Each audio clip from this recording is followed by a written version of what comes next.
안녕하세요.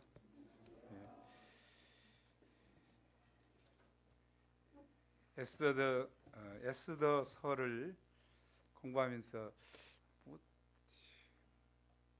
별게 있겠나 이렇게 했는데 의외로 충격이 개인에게는 있었던 것 같습니다. 여러분은 어쨌는가 모르겠습니다만은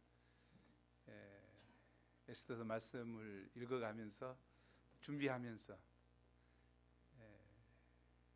정말 한 사람이 얼마나 중요한가, 나 한 사람이 얼마나 중요한가, 그 중에서도 모르드게의 목자가 얼마나 중요한가, 또 에스더 한 여인이 얼마나 중요한가, 한 여인이 나라를 망쳐먹기도 하고 우리나라 이야기한 것 같습니다만 또 살리기도 하는 중요한 시기에 있는 것 같습니다. 우리가 이 에스더서 말씀을 오늘 마무리하면서 정말 다시 한번 우리 인생을 또 돌아보면 좋겠다 생각합니다. God is good. God is good. All the time. 예. 말로는 고백을 잘 하지만 정말 내 인생에 God is good all the time이라고 생각하는지. 오늘 말씀에서는, 아니 에스더서에서는 하나님이라는 말이 한마디도 나오지 않습니다. 그러나 어느 성경보다도 하나님이 역사하시고 계심이, 하나님이 살아 계셔서 역사하심이, 하나님이 승리를 주셨음이, 그 인생을 축복하셨음이 분명히 드러나는 성경 말씀입니다. 우리 인생에 기적과 같은 일이 안 일어날 수도 있습니다. 아니 홍해가 갈라지는 역사가 없을 수도 있습니다. 아니 병이 치유되지 않는 것 같은 역사가 있을 수도 있습니다. 그러나 평범한 것 같은 그 삶 가운데 부인할 수 없는 하나님의 역사하심과 살아계심이 드러나는 일들이 일어납니다. 하나님이 역사라고 분명히 한 가지 사건으로서는 볼 수 없지만, 그러나 앞뒤를 보고 내 인생을 전체 돌아봤을 때 이건 하나님이 아니고서는 할 수 없는 분명한 은혜가, 분명한 역사하심이 있음을 느끼는 삶이 되어야 합니다. 하나님은 살아계십니다. 에스더를 들어쓰신 하나님께서, 아니 모르드게를 간섭하셔서 그 인생을 축복하신 하나님께서 우리에게도 동일하게 붙드시고 살아계시고 역사하신 것을 믿습니다. 오늘 말씀을 통해서 하나님이 살아계시고 일하시는 분이요 승리의 주님이신 것을 다시 확인하고 우리의 믿음을 새롭게 할 수 있기를 간절히 기도합니다. 제1부 종기하게 된 유다인 8장입니다. 지난 7장에서 유다인의 대적이었던 하만이 모르드게를 매달려고 세웠던 교수대에 자기가 매달리게 되었습니다. 기적과 같은 큰 반전입니다. 오늘 본문 1, 2절에 보면 에스더가 아하수에로 왕에게 자신의 사촌 오빠이자 양 아버지와 같이 자신을 양육해 준 모르드게와의 관계를 밝히면서 모르드게는 왕의 절대적인 신임을 얻게 되었습니다. 왕은 하만의 손에 있던 왕의 반지를 모르드게에게 주었습니다. 이것은 모르드게를 페르시아 제국의 제2인자인 총리 대신으로 삼는다는 것입니다. 또 왕은 대적 하만의 집을 에스더에게 주었습니다. 에스더가 모르드게에게 일을 맡김으로 모르드게는 타워 팰리스보다 더 좋은 큰 대저택에서 관리하면서 살게 되었습니다. 그냥 사는 정도가 아니라 관리를 해야 되니까. 그래도 나도 그렇게 살고 싶어요. 관리하더라도. 줄 사람 없나? 일이 잘 풀려도 이보다 더 잘 되기는 어려워 보입니다. 하지만 아직 끝나지 않았습니다. 매우 심각하고 치명적인 문제가 남아 있습니다. 하만은 죽었지만 유다인 대학살 명령은 여전히 유효했기 때문입니다. 반포된 조소의 왕의 인장이 찍혀 있었기 때문에 이 인장이 찍히면 어느 누구도, 심지어 왕 자신도 철회할 수 없었습니다. 일단 유기의 순간이 지나면 죽을 힘을 다하여 한숨 다하고 나서 한숨 돌리면 대개 사람들은 긴장을 풀기 마련입니다. 자신도 모르게 예전에 간절했던 심정을 잃어버릴 수 있습니다. 하만도 죽고 왕이 에스더를 감싸는 이런 상황에서 에스더 개인에게는 더 이상 위험이 없습니다. 더 이상 마음을 졸일 필요도 없고, 그래서 기도하는 것을 이젠 피곤하다고 생각하기 쉬웠습니다. 또 왕에게 다시 나아간다는 것은 여전히 그녀에게 위험한 일이었습니다. 지난번에는 금규를 내밀어서 살았지만 이번에도 그런다는 보장은 전혀 없었습니다. 그럼에도 불구하고 에스더는 다시 한번 왕에게 나아가 간구합니다. 모험이었지만 다행히 이번에도 왕이 금규를 내밀었습니다. 하지만 그 다음은 더 힘든 난제가 기다립니다. 왕이 이제까지 에스더의 소청을 들어준 것은 에스더 개인에 대한 호의 때문이었습니다. 하만을 제거한 것도 왕후의 목숨을 살려주고자 하며 모르드게를 기용한 것도 에스더와의 관계가 큰 역할을 했습니다. 왕의 관심 분야였던 에스더의 신변 문제가 다 해결되고 정리된 상태였습니다. 그런 왕은 소수민족인 유다민족에게는 관심이 전혀 없습니다. 그런데 왕에게 나가서 왕이 인치고 반포한 조서에 대해서 거론한다는 것은 쉽지 않습니다. 온 제국의 대중 앞에 공포했던 것을 스스로 번복하는 것은 자기 체면과 권위를 스스로 깎는 행위였습니다. 그런 부탁은 자기 중심적이고 변덕스러운 왕을 괴롭게 하고 그의 신경을 건드려서 왕의 분노를 야기시킬 수 있었습니다. 에스더가 얼마나 마음 졸이며 조심해서 나갔는지 5절을 보면 알 수 있습니다. 5절 상반절을 보십시오. 왕이 만일 즐거워하시며 내가 왕의 목전에 은혜를 입었고 왕이 이를 좋게 여기시며 나를 좋게 보실진대. 사중으로 말을 공손하게 하고 있는 모습을 볼 수 있습니다. 이전에 부탁할 때는 2번 했더라고요. 또 봐봤어요. 그 전에는 한 번만 이야기하고 이러겠는데 그냥 이것이 얼마나 어려운 부탁인가.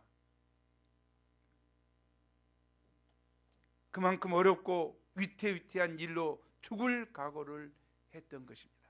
이렇게 어려운 자리인데 그녀는 어떤 생각으로 나갔습니까? 3절 하반절 함께 읽어보죠. 에스더가 시작.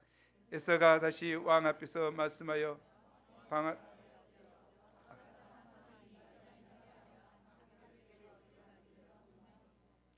왕의 발 아래 엎드려 울며 구하니, 이것이 왕에게 나아간 자세였습니다. 망할 수밖에 없는 자기 민족을 생각할 때 민족에 대한 목자 심정으로 에스더는 울지 않을 수 없었습니다. 그녀가 자기 한 몸만 부귀영화를 누리려면 얼마든지 누릴 수 있습니다.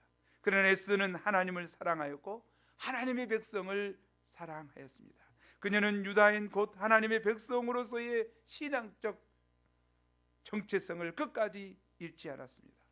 여기서 우리는 진정으로 백성의 왕후다운 에스더의 내면을 엿볼 수 있습니다. 그녀는 하나님의 백성인 자기 동족들의 생명을 구하기 위해 다시 한번 자기의 목숨을 걸었습니다. 자기 문제가 해결되었다고 예면하지 않고 끝까지 민족의 목자로 살고자, 민족을 구하고자 나아갔습니다. 에스더는 단지 세상에서 왕의 사랑을 받는 왕후가 아니라 민족을 품는 하나님 나라의 왕후였습니다. 오늘날 세상은 갈수록 개인주의가 팽배합니다. 나만 잘 되면 다른 사람이 어떻게 되든 별로 상관하지 않습니다. 필승 코리아 외치지만, 목이 터져라 외치지만 정작 나라와 민족의 운명에 관심을 가지고 기도하는 사람은 별로 없습니다. 관심의 범위가 극거돼야 자기와 가족과 친척을 넘어서지 못합니다. 나라를 위해야 할 정치인들도 여야를 할 것 없이 자신들의 유익을 따라 이합집산합니다. 얼마나 많이 갈라지고 있습니까? 더불어민주, 국민의당, 뭐 난리법석이죠. 찢어지고 보고 있으면 한심스럽죠. 뭘 하는 것이는가? 하나님께서 우리를 이 시대에 대한 왕의 마음을 가진 왕 같은 제사장으로 세워주셨습니다. 너희는 왕 같은 제사장이요. 하나님이 보실 때 우리를 왕 같은 제사장으로 보십니다. 다른 사람과 모임과 민족을 위해 눈물을 흘리는 목자여 리더로 세워주셨습니다. 하나님의 역사는 세상의 절대 권세를 가진 자가 아니라 에스더와 같이 목자의 심정과 눈물의 기도를 가진 사람을 통해 이루어집니다. 하나님이 쓰셨던 위대한 사람들은 심정이 있었습니다. 모세를 보십시오. 모세는 동족들의 구원을 위해서 자기 목숨을 걸었습니다. 느헤미야도 그렇습니다. 느헤미야도 동족들이 고난을 당한다는 소식을 듣고 눈물을 흘리며 울었습니다. 그리고 왕께 나아가 구했습니다. 바울은 어떻습니까? 내가 끊어질지라도 내가 원하는 바가 동족들의 구원이었습니다. 우리는 어떻습니까? 우리에게도 이런 상한 목자 심정과 눈물의 기도가 필요하지 않겠습니까? 저는 이 말씀을 준비하면서 내게 이런 것이 없다는 것이 정말 마음 아팠어요. 어쩌면 이런 것이 없는가? 왜 없어졌을까요? 금식을 왜 우리가 안 할까요? 우리 삼복 금식 많이 했어요. 왜 안 할까요? 배불러져서 그러죠. 우리가 다시 한번 상한 목자 심정과 눈물의 기도를 회복할 수 있기를 간절히 기도합니다. 아수르의 왕은 에스더의 눈물의 간청으로 심히 난감했을 것입니다. 페르시아의 조서를 취소해달라는 국법에 어긋나는 것으로 불가능했습니다. 그러나 이런 어려움 속에서도 보이지 않는 가운데 역사하시는 하나님께서 그 섭리의 손길을 멈추지 않으셨습니다. 에스더에게 호의를 베푸는 마음과 그 난감한 문제를 푸는 지혜를 왕에게 주셨습니다. 그것은 유다인들에게 왕의 명으로 새로운 조서를 내리도록 한 것입니다. 이미 내린 조서는 돌이키지 못하니 그 조서의 효력을 뒤집을 수 있는 새로운 조서를 내리도록 명하였습니다.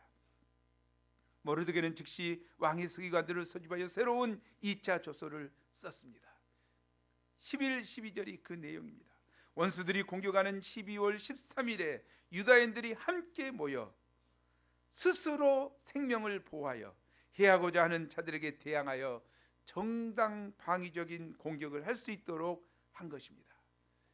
이 2차 조서는 역졸들이 왕의 일에 쓰는 준말을 타고 빨리 긴급 등기로 제국의 모든 지방에 반포되었습니다. 이제 법이 바뀌었습니다. 유다인들을 죽이는 법이 유다인들을 살리는 법으로 바뀌었습니다. 아멘. 이런 일이 우리가 예수님을 믿을 때에도 일어납니다. 전에 우리는 육신의 지배를 받았습니다. 육신의 지배 아래서 우리는 육신의 정욕과 안목의 정욕과 이생의 자랑에 벗어나지 못했습니다. 우리는 전에 또 율법의 지배를 받았습니다. 율법은 우리의 죄를 드러내고 우리를 정죄합니다. 율법에 의하면 우리는 모두 죽어야 합니다. 심판받고 영원한 지옥에 떨어져야 합니다. 그러나 우리가 예수님을 믿을 때 우리는 새로운 법 아래서 살게 됩니다.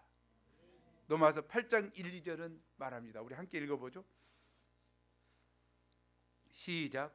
그러므로 이제 그리스도 예수 안에 있는 자에게는 결코 정죄함이 없나니 이는 그리스도 예수 안에 있는 생명의 성령의 법이 죄와 사망의 법에서 너를 해방하였습니다. 예수님의 법은 성령의 법이요 생명의 법입니다. 예수님이 나 같은 죄인을 위해 십자가에 돌아가신 것을 믿을 때 우리는 육신의 지배에서 벗어나 성령의 인도와 보호를 받으며 율법의 정죄와 지옥의 영벌에서 벗어나 생명을 얻습니다. 그때의 해방감과 영혼의 기쁨은 말로 다 할 수 없습니다. 여러분, 우리에게 얼마나 고민이 많습니까? 자기 정죄에서 벗어나기 얼마나 어렵습니까? 죄의식에 벗어나기가 결코 쉽지 않습니다. 아니, 하나님 앞에 산다는 사람일수록 범죄했을 때 은밀하게 지은 죄로 인해서 얼마나 힘든지요. 자기 정죄는 나를 가만히 놔두지 않습니다. 그러나 오늘 말씀이 중요한 것이 있어요. 로마서 8장 1, 2절 말씀이 우리에게 새 법이 왔다는 것이죠. 자기 정죄에서 벗어난다는 것이죠. 무엇 때문에? 무엇으로? 예수 그리스도를 믿음으로 벗어날 수 있다는 거죠.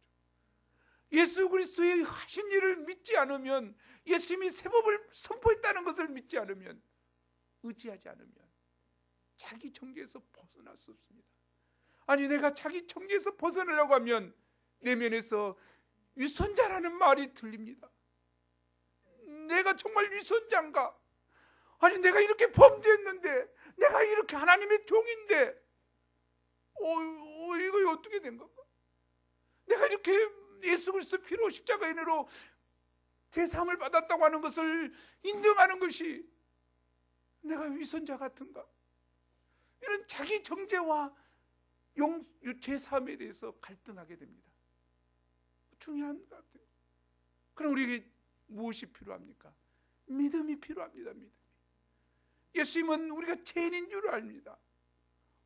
우리가 자기 정죄에 빠져서 괴로워하는 것을 결코 원치 않습니다. 왜? 예수님은 우리 죄를 짊어지시고 십자가에서 피 흘려 죽으셨기 때문에, 너의 죄가 다 용서받았다는 것을 믿기를 원하기 때문에 이 새 법에 들어가는 것이 중요합니다. 자기 정죄에서 못 벗어나요. 아니, 벗어나려고 하면 너무 괴로워요. 내가 꼭 유선자인 것 같아요. 네가 그래도 네가 되는 것이냐? 네가 그래도 하나님의 종이냐? 네가 그래도 어떻게 예수님의 피를 믿는다고 네 모양이 그럴 수가 있느냐? 우리는 다시 한번 순간순간 예수님의 피와 십자가의 은혜를 믿음으로 바라보고 나아가서 자기 정죄에서 벗어나야 합니다. 그러므로 예수 그리스도 안에 있는 자에게는 결코 정죄함이 없나니, 이건 위대한 선포예요. 우리가 깊이 영접할 수 있기를 간절히 기도합니다. 사도 바울은 외쳤습니다. 그런즉 누구든지 그리스도 안에 있으면, 아니 믿지 않기로 했다면 모르지만 그리스도 안에 있으면 새로운 피조물이라. 이전 것은 지나갔으니 보라 새 것이 되었도다. 아멘. 머리두기를 통해 새 조서가 반포되고 그의 지위가 올라감에 따라 사람들의 반응이 어떠합니까? 15절을 함께 읽겠습니다. 함께 읽죠. 시작. 머리두기가 푸르고 흰 조복을 입고 큰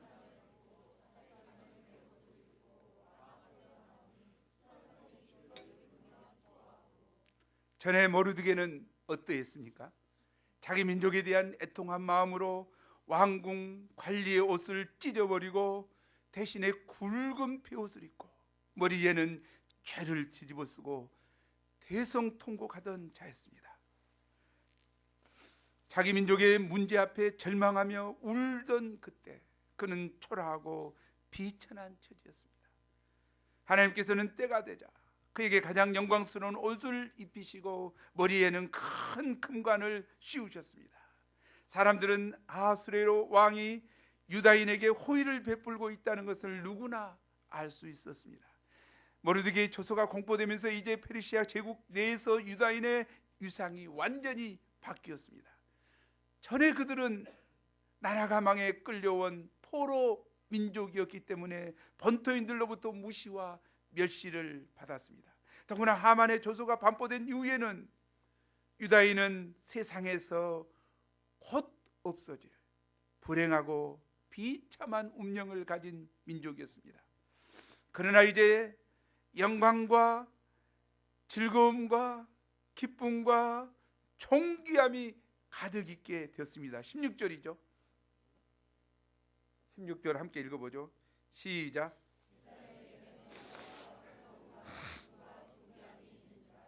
예, 그 밑에 영어 한번 읽어보죠. 시작.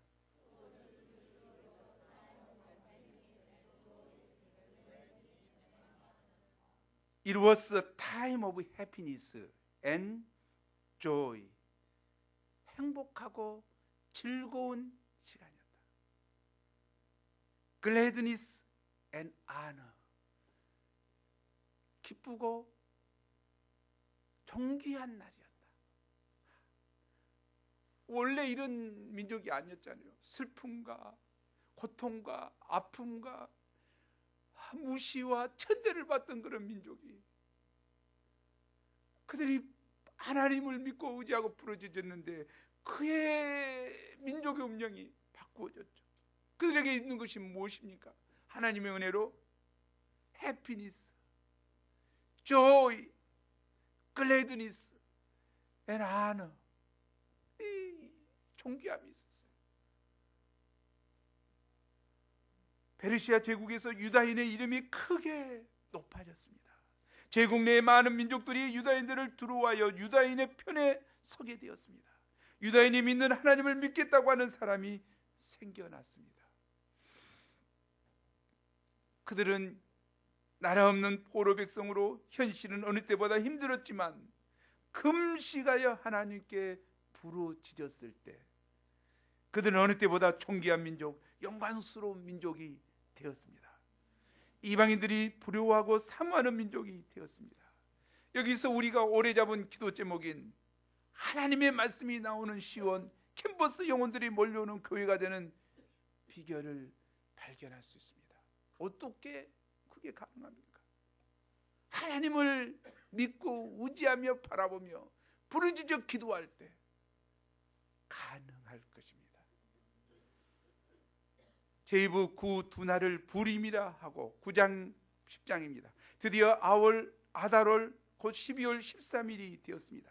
처음 반포된 조세에 의하면 유다인을 대량 학살하도록 결정된 날이었고, 두 번째 조세에 의하면 유다인들이 자신들을 대적하는 자들에게 자위권을 행사할 수 있도록 허락된 날이었습니다.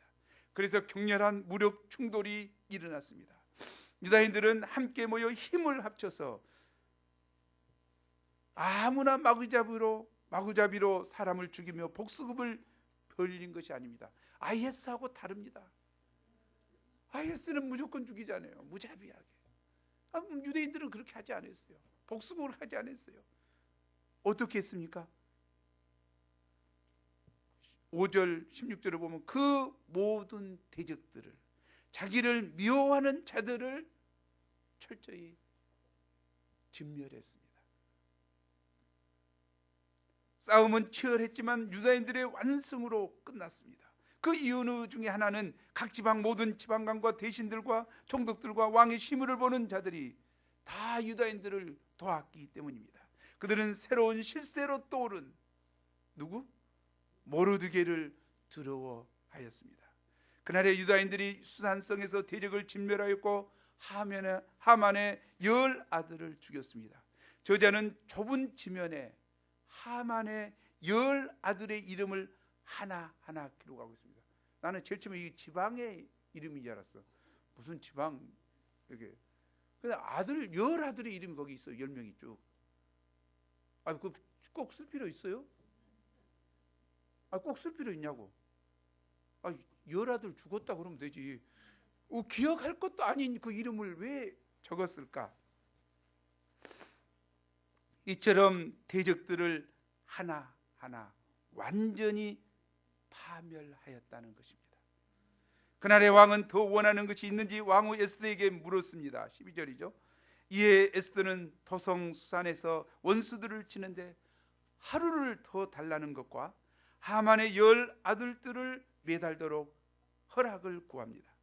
에스더는 대적들과의 싸움에서만큼은 그냥 부드럽고 선한 태도가 아니라 아주 단호하고 주도 면밀하게 행하였습니다. 우리는 하나님 앞에서 착해야 한다는 생각에 마냥 좋게만, 굿 마인드로만 살기 쉽습니다. 그러나 선한 싸움에서는 분명하고 단호해야 합니다. 대적들이 다시는 악한 음모를 꾸미지 못하도록 확실하게 마무리 지어야 합니다. 그런데 진멸하는 과정을 잘 살펴보면 9장 10절, 15절, 16절에서 저자는 유다인들이 대적자를 죽이면서 그들의 재산에는 손을 대지 아니해야 했다라는 말을 매번 덧붙이고 있습니다. 비록 왕의 조소에서는 재산을 탈취하는 것이 허락되었지만 유다인들은 재산에는 일체 손을 대지 않았습니다.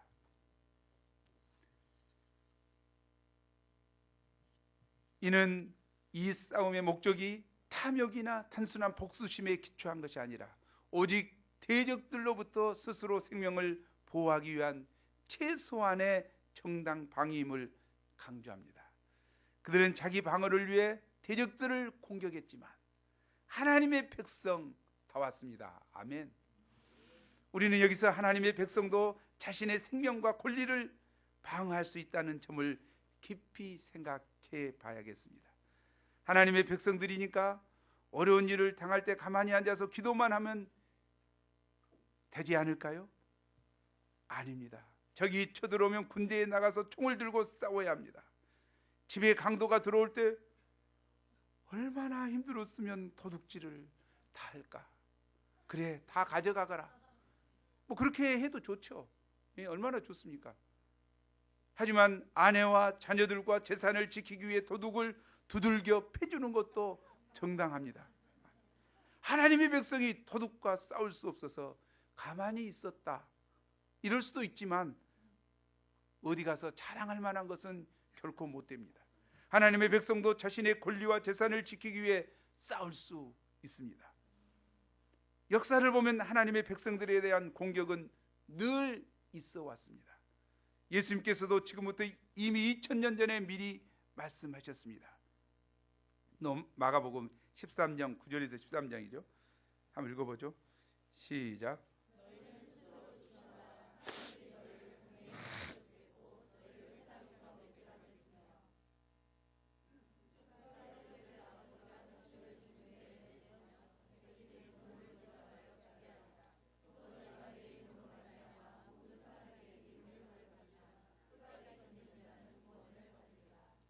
사람들은 하나님과 그의 백성들에게 대해서 항상 안티합니다.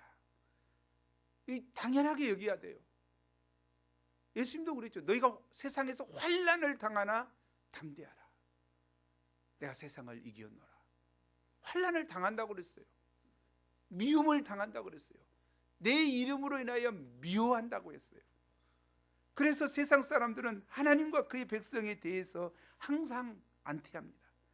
특히 진리의 절대성은 이제 기독교밖에 남아있지 않기 때문에 안티 세력들은 기독교에 집중됩니다. 정말 그래요. 다 천주교를 비롯해 다 타협했잖아요. 교회의 홈페이지는 안티들의 댓글에 골머리를 앓고 있습니다. 유배포도 마찬가지예요.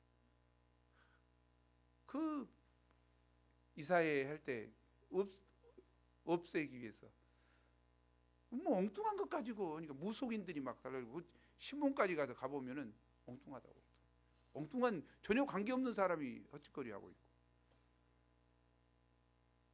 사람들은 전도를 제약으로 여깁니다. 그런데 앞으로 엔티 크리스천이티는 더욱 고조될 것입니다. 예수님도 말세가 가까울수록 더욱 심해질 것이라고 말씀하셨습니다. 이런 현상에 대해 사람들은 그건 신자들의 책임이다, 신자들이 잘해봐라, 누가 미워하냐, 이렇게 말합니다. 물론 그 말을 다 부정할 수는 없지만 그것만으로는 엔티 크리스천이티를 다 설명할 수 없습니다. 그 벽에게는 하나님을 싫어하는 인간 본성이 있고 세상의 제약이 있고 보이지 않는 사단의 역사가 있습니다. 이게 중요한 것 같아요. 우리가 잘했다고 해서 한 거 아니다는 거죠. 우리가 잘하는데 예수님은 못했습니까? 예수님은 못해서 십자가에 못 박혀 돌아가셨습니까? 예수님은 잘했죠. 선을 행했죠. 치유해줬죠. 구원해줬죠. 진리를 말했죠. 뭐가 틀린 게 있어요? 그러나 예수님을 십자가에 못 박혀 죽였습니다. 우리가 잘하는 것 중요하죠. 우리가 빛과 소금의 역할을 하는 것 중요하죠. 그러나 빛과 소금의 역할을 한다 할지라도 우리를 미워한다는 거죠. 그 배경에는 하나님을 싫어하는 인간 본성이 있고 자기 소욕대로 하고자 하는 마음이 있다는 거죠. 세상에 죄악이 있고 보이지 않는 사단의 역사가 있습니다. 그러므로 우리가 회개해야 한다고 눈물만 흘릴 게 아니라 세상의 죄악으로부터 우리를 지키고 사단의 공격과 싸워야 합니다. 아멘.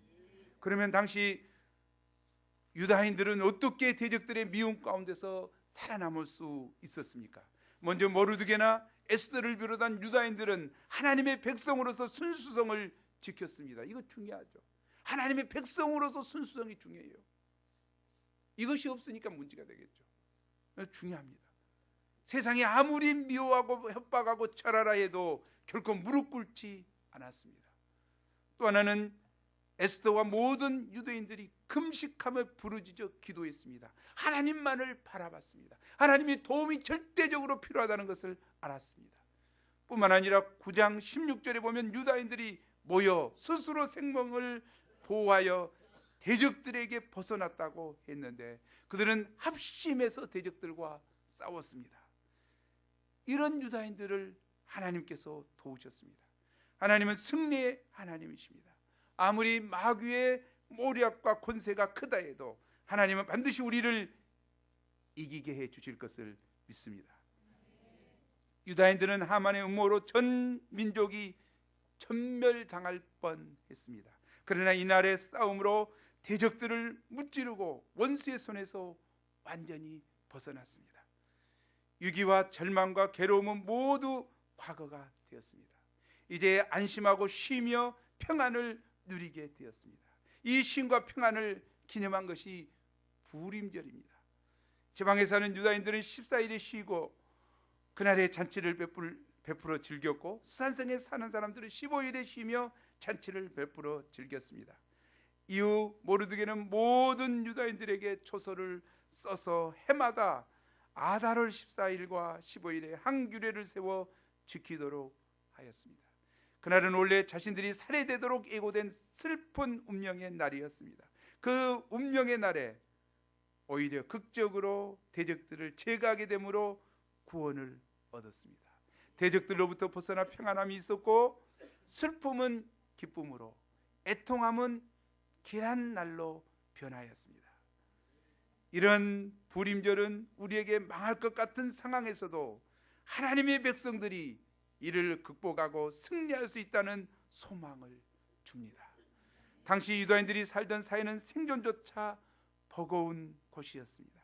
지금도 하나님의 백성들은 험난한 이방 문화 속에서 유다인들이 겪었던 것과 같은 위험을 겪기도 하고 곧 망할 것 같은 위기에 처하기도 합니다. 마치 멸망의 제비가 유다인들을 향해 던져뒀듯이 도저히 벗어날 수 없을 것 같은 암울한 상황을 맞기도 합니다. 한번 생각해 보십시오. 하만이 죽이고자 나를 뽑았던, 제비 뽑았던 그날이 12월 13일이었는데요.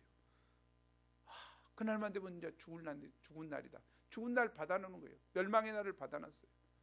얼마나 괴로웠겠습니까? 우리도 이처럼 암울한 상황을 맞기도 합니다. 학과 공부가 망할 것 같기도 하고 제자 양성이 망할 것 같기도 하고 술과 음란한 문화의 거센 도전 속에서 직장 생활이 망할 것 같기도 하고 망할 것 같은 게 한두 가지가 아닙니다. 그러나 멸망의 제비가 나중에 축제의 이름이 된 것처럼 하나님의 백성들에게는 그 위험과 위기가 장차 하나님의 구원과 은혜를 체험하고 축하하는 기회가 됩니다. 아멘. 부림절에 하나님께서는 바로 나의 하나님, 우리의 하나님이십니다. 아멘. 이 세상은 우리 하나님께서 주관하십니다. 아멘. 하만이나 아하수에로 세상 권력자나 부자 같은 힘 있는 자들이 주도하는 것이 아닙니다. 모르드게와 에스더, 유다인들은 세상을 이끌어 가시는 하나님의 섭리와 인도하심을 깊이 깨달았습니다. 그래서 그날을 부림절이라 이름하였습니다. 부림의 어원은 우리가 잘 아는 대로 부르죠, 제비죠, 몫이죠. 제비 뽑았다는 거죠. 원수들의 부르, 그 제비 뽑기에 의해서 멸망당할 위기에 있었다는 것입니다. 또 그 날에 하나님의 도우심으로 구원되었다는 것에 초점을 맞추고 후손들을 그것을 기억하라는 것입니다. 사건이나 사람의 초점을 맞췄다면 그날을 승리절 또는 왕후절에서 중요하잖아요. 왕후절 또는 영웅절, 이런 거 이름이 더 합당해 보입니다. 부림절, 이건 하만이 제비 뽑았던 날이잖아요.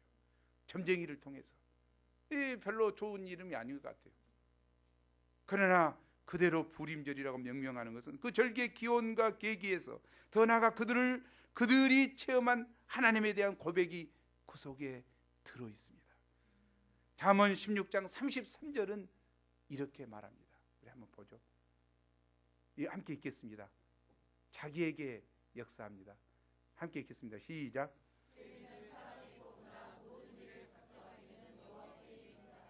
제비는 사람이 뽑으나,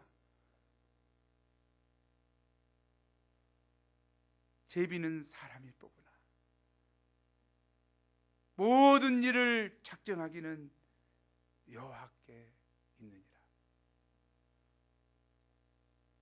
에스더가 왕으로 궁에 들어가고 모르드게가 왕을 암살하는 사람들의 음모를 알아 보고하고, 그렇지만 불행하게도 그 당시 상은 받지 못하고 등등 에스더서의 진행 중에 있었던 많은 일들이 있습니다. 이런 여러 일들이 평범한 것 같으면서도 사실은 하나하나가 매우 특별한 일들로 이 부름의 날을 위해 준비된 일이었습니다. 평범하게 보이는 일이 지나가고 있습니다. 그러나 그것을 맞춰보면 놀라운 하나님의 섭리와 역사하심을 발견할 수 있습니다. God is good all the time. 로마서 8장 28절은 우리에게 말합니다. 하나님을 사랑하는 자, 곧 그 이름을 믿는 자에게는 모든 것이 합력하여 선을 이룬다. 모든 것이 합력하여 선을 이룬다. 내게 화일 것 같던 그것이 어느 날 내게 축복이었던 것을 알게 되죠. 저는 이 말씀을 준비하면서 내 개인이나 우리 가족들이나 교회 가운데 일어난 일들을 통해서 섭리 하나님을 많이 보게 되었습니다. 제가 이야기하면 이거 또 1시간 또 필요하니까 제가 이야기를 하지 않겠어요. 간증하려면 한이 없죠. 그러나 그 중에 하나만 하면 힐링 미션의 시작은 하나님의 섭리였다는 거죠. 누가 목자 만나가 정누가 목자하고 선교사하고 서울에 올라갔다가 우리 너 왜 딴 데서만 자꾸 힐링 미션 하냐, 우리도 한번 해보자, 이렇게 시작했는데 그때 댄 파운틴이라고 연결이 됐잖아요. 댄 파운틴을 초청하고 세계적인 이 의료 선교를 감당하는 댄 파운틴 같은 사람을 우리 삼보가 어떻게 초청할 수 있어요? 그건 뭐 있을 수 없는 일이에요. 그러나 댄 파운틴이 와서 주일 말씀도 전하고 이렇게 했잖아요. 이렇게 해서 힐링 미션이 시작된 거예요. 그냥 막 한 것이 아니라 저는 생각하면 왜 내가 우간다 힐링 미션을 지금 해야 되지? 뭐 내가 뭐 하려고 한 것이 아니라 분위기가 그렇게 갔어요. 그렇게 인도에 갔다는 거죠. 그러고 가서 그냥 거기에 비전을 심기 위해서 땅을 사고 또 베데스다 건축역사 들어가고 어떻게 나도 끌려 들어갔는지 모르겠어요. 지금 우리가 9년째 지금 하고 있는데 그중에 강리비스도 선교사 가정이 그곳으로 또 정탐 갔다가 가고 어떻게 끌려갔는지 난 몰라요. 내년이 10년인데요. 10주년은 어떻게 행사를 준비해야 될지 무엇을 해야 될지 잘 모르겠어요. 그러나 힐링 미션을 위해서 기도하면 기도할수록 내가 하고자 하는 것은 내 의욕이 아니었다는 거죠. 우리를 그렇게 인도해 갔다는 거죠.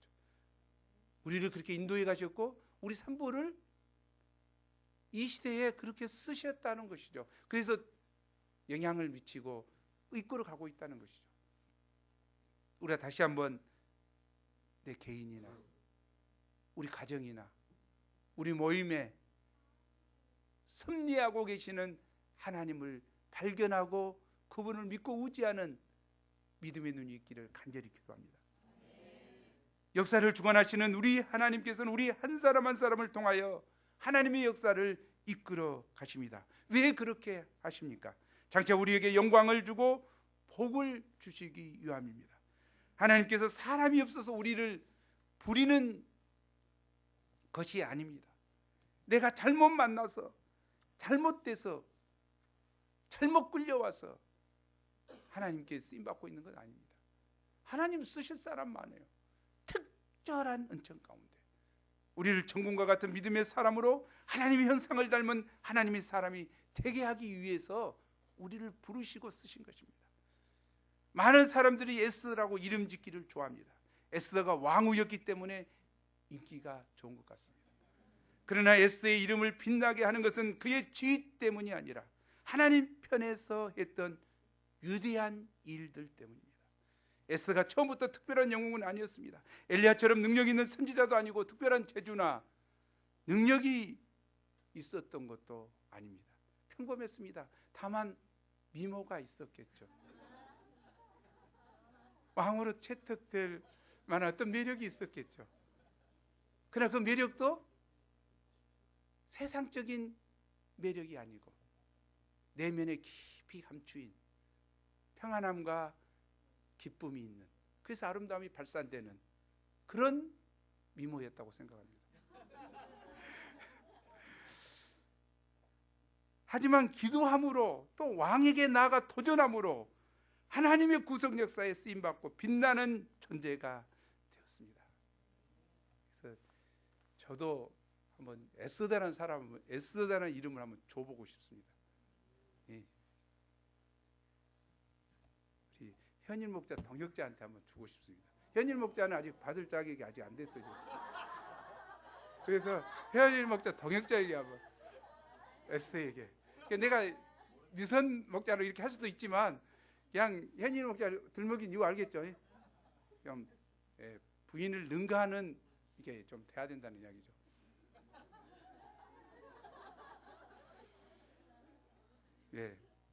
에스더 역할을 잘하면 이제 에스라라고 부르려고 좀 생각을 하고 있습니다. 저자는 24, 26절에서 불임절의 기원을 요약하면서 에스더가 왕 앞에 나감으로 말미암아 되었다고 말합니다. 우리는 에스더가 두 번에 걸쳐 왕 앞에 나가는 것이 얼마나 위험한 것이었는지, 그리고 어떤 결단이 필요했는지에 대해서 이미 배웠습니다. 이처럼 죽음을 무릅쓴 한 사람의 결단과 목자의 심정이 망해가던 한 민족을 살렸습니다. 2016년 3부 부흥의 역사도 에스더처럼 믿음으로 결단하고 도전하는 우리 한 사람 한 사람을 통해 이루어 가실 것입니다. 저자는 이 위대한 믿음의 여인을 양육한 목자 모르드게에 대한 기록으로 에스더서를 끝맺습니다. 한 장이 3절로 된 성경 봤습니까? 한 장이 3절이에요. 아마 에스더서 유일한 거예요. 그만큼 모르드게에 대한 기록이 아주 은혜롭다는 이야기죠. 마지막으로 모르드게가 얻은 영광에 대해서 말합니다. 3절이죠. 3절 읽어보겠습니다. 시작.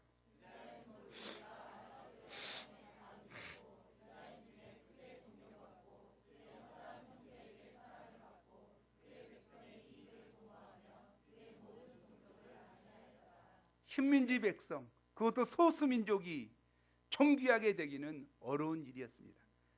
그러면 모르드게가 어떻게 이처럼 존귀하게 되고 하나님께 쓰임받는 사람이 될 수 있었습니까? 첫째는 문지기로서 자기 일에 충성했습니다.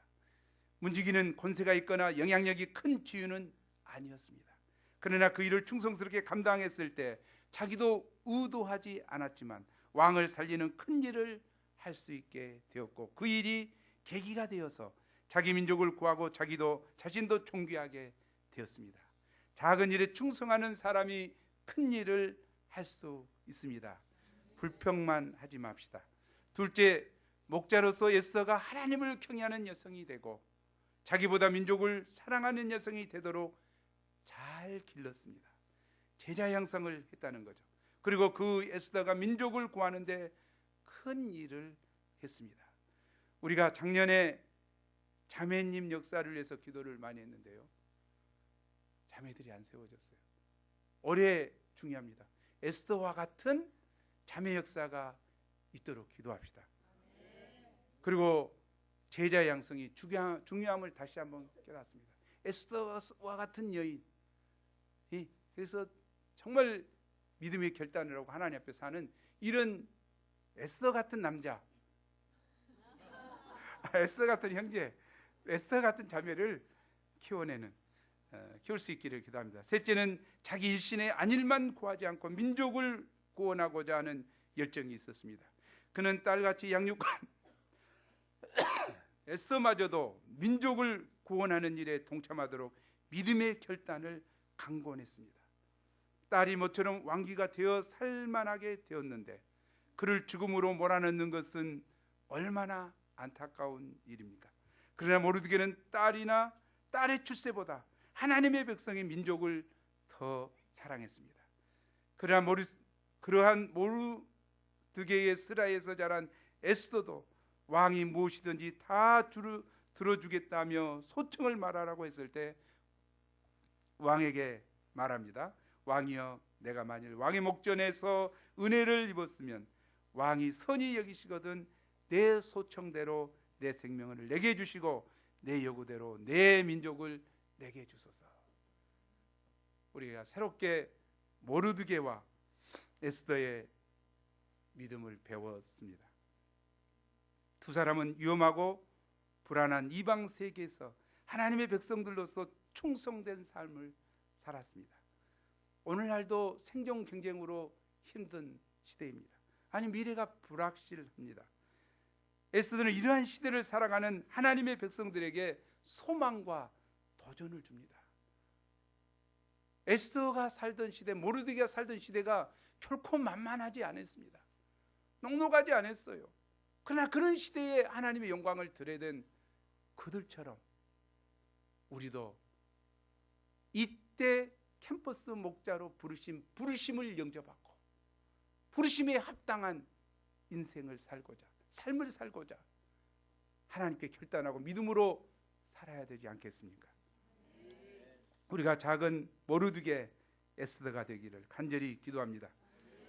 우리 9장 25, 26절 말씀 읽고 기도하고 마치겠습니다.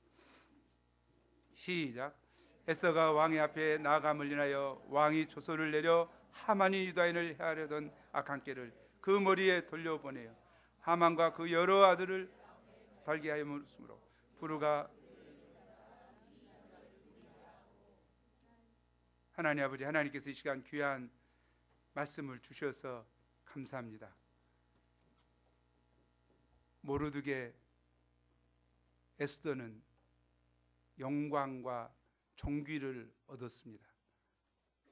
하지만 왕의 조소로 인하여 민족들은 진멸당할 수밖에 없는 상황에 있을 때 다시 한번 에스더가 왕 앞에 목숨을 걸고 나아가 백성들을 구원해 주시도록 새로운 조서를 내려주시도록 간구한 것을 봅니다. 하나님,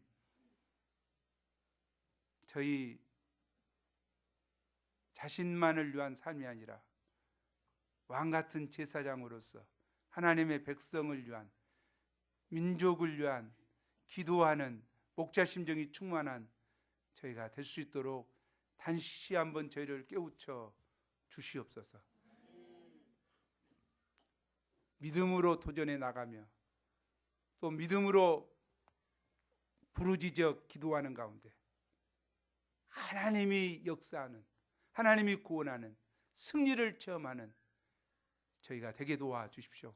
불임절의 하나님, 나의 하나님, 우리의 하나님, 이곳에 임하시옵소서. 이곳에 역사하여 주시옵소서. 모르드게를 쓰신 하나님, 에스더를 쓰신 하나님, 저희가 모르드게처럼 에스더처럼 시대를 보게 하여 주시고 부르심을 영접하게 하시고 믿음의 결단을 하고 하나님 앞에 살 수 있도록 저희를 붙들어 주십시오. 성령 하나님 도와 주시옵소서. 감사하고 예수 이름으로 기도합니다.